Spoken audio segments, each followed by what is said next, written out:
Hi everyone, and welcome to Surrendering with Sarit. I'm Sarit. Thank you so much for joining me today. I'm very grateful to have you here today.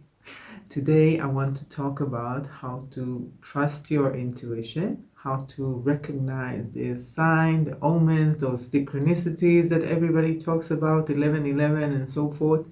So yeah, that's our talk today. So, do you feel confused? Often like stuck with making decisions, not knowing what is the right way to go, like should I do this, should I do that? Sometimes it even paralyzes you from making a decision at all, and then you just sit and do nothing. If so, this talk is especially for you. First of all, I want you to know that we are all on some kind of a spectrum. You know, some of us have a hard time deciding whether to have eggs or a smoothie for breakfast, and some of us having a hard time deciding should I invest in property or the real estate, or should I stay in this relationship or should I leave in this relationship? But we are all on some kind of a spectrum. So try and see where you place yourself on that spectrum. So this is your starting point. Don't compare yourself to others. You only compare yourself to yourself. And the more we get connected to our soul, the easier it becomes to make the decision, and the confusion just seems to lift, to magically lift. Honestly, I use the word magically because it just seems to be that. Because when the decision comes from inside of you, then it becomes so much easier. So how do we do it? How do we connect to our soul?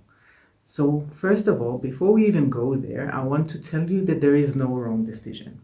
Remember our talk about evolving with grace and ease? If you don't remember that, then I'll link it right there for you so you can go and see that. But there's really no wrong decision. You can, as long as you make the decision from a non-reactive place, it is the right decision.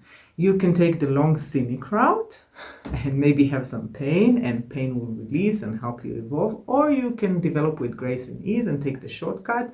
We spoke about that.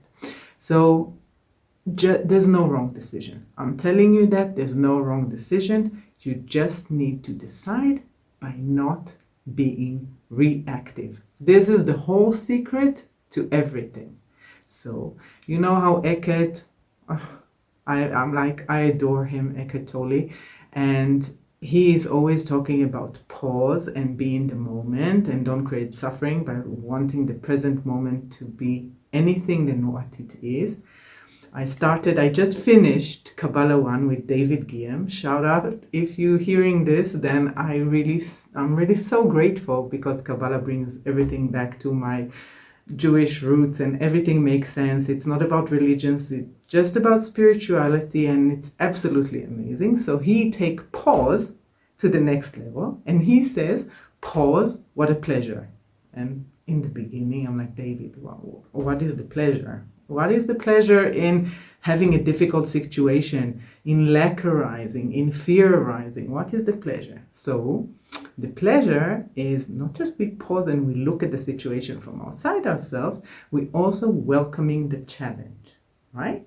So we say, what is the pleasure? The pleasure is me getting an opportunity to see some lack, something inside myself that I need to correct, that I need to take out, so I can reveal more light and I can live a happier life.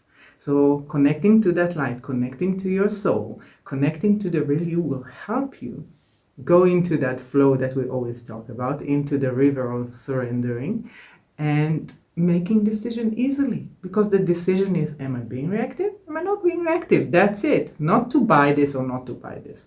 The answers are going to come. When we pause and make non-reactive decisions again and again and again, and we practice it. Remember, we start with the small stuff and we build up to the biggest stuff. Stuck in traffic, non-reactive. Something broke, non-reactive. Then we grow to the bigger stuff, like we spoke about before. The more we connect to our soul, the more light we reveal, and the more alert we become for the signs and the omens and the synchronicity to come in. So an omen or a sign, it's not something like that magical. All of a sudden, I came on your feed with this video. That means you requested it, you wanted it. You will see something on TV. A friend will create a conversation with you. You will see a billboard about something. It's there already. All the signs and the synchronicities and the 11s, it's all there already. You're just not noticing. When you are pausing, when you are non-reactive, you are alert enough to see these things and to get the message that it wants to give you. So, how do we recognize if what we feel is intuition, our gut feeling, or is it fear? Because a lot of the time we will be in situation and we feel something, but we don't know, is it fear? Is it intuition? When we start listening to ourselves, it's hard to recognize the voice. But like everything else, it is a practice.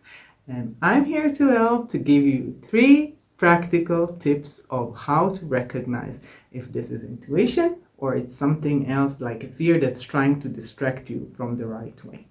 So, tip number 1, is it in your comfort zone or is it exciting? Intuition will often present itself as something exciting, as something new, as something that you haven't done before. And you have this little spark inside of you, a sense of excitement. It will usually push you towards growth, and it may feel unfamiliar, but it doesn't have like that dread feeling inside of you. Fear, on the other hand, will feel like it wants you to stay stagnant. It wants you to stay in the same place. It doesn't want you to move. It can be mistaken for intuition, but it's not.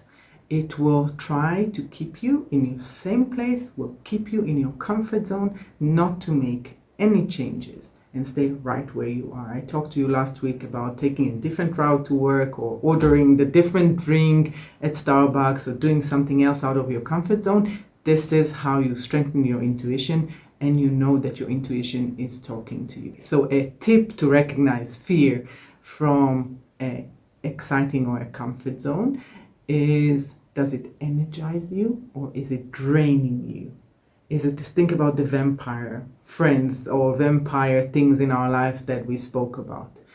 Thinking about it, does it drain you? Does it keep you in one place or is it expansive? Does it feel like excitement? Does it feel like it's going to be expansive and you can do new things with that? So that is a good way to define fear from a comfort zone. So step out of your comfort zone, tip number 1. Tip number 2, is it a win-win situation or is it a win-lose situation? Intuition is always aligned with the highest good for us, for everyone. We are all connected, we are all one. It won't push you to do something where someone else is losing. I'm going to get that promotion, so let me badmouth that person. That is a win-lose situation. Always ask yourself, how can I create a situation that everybody is winning, that everybody is getting something? There's abundance, there's infinite amount of resources for us, for everyone here.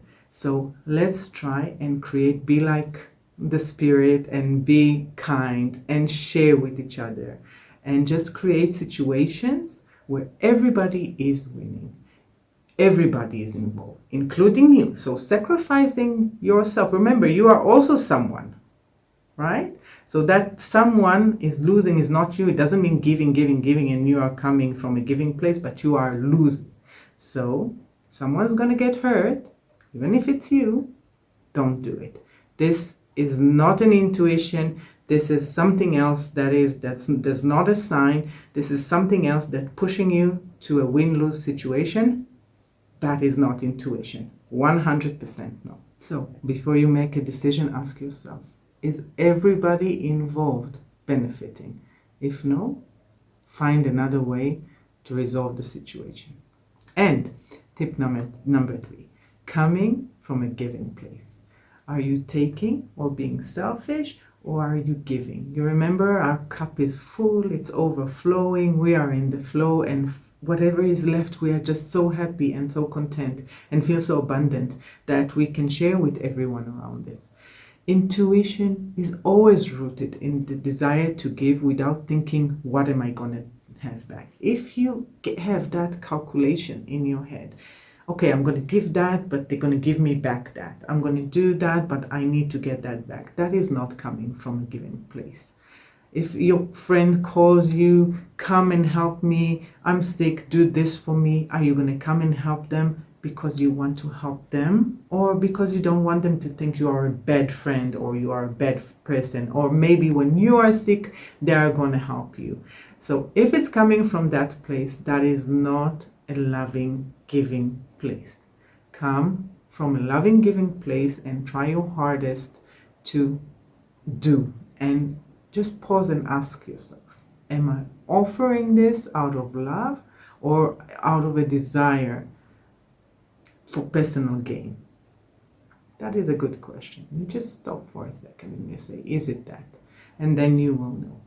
So remember, by getting out of your comfort zone, creating a win-win situation, and coming from a kind living place, you are hardwiring, connecting to your intuition right then and there.